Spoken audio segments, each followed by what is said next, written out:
Hi guys, nagluto ako ngayon ng adobong manok na Bisaya. Ayan, ginisa ko yung bawang, sinunod ko yung onion at saka red pepper, halo-haluin. Ayan, hinalo ko. Isunod yung manok. Tapos haluin. Halo-haluin lang.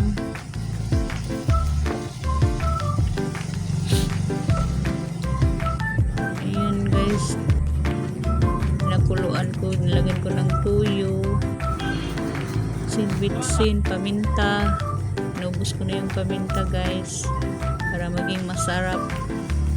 Yan, nilagyan ko ng konting asin. Ayan, tumulo na, paubos na yung sabaw niya guys.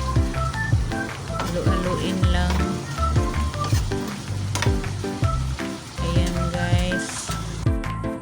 Luto na, hinango ko na guys kasi kakain na kami.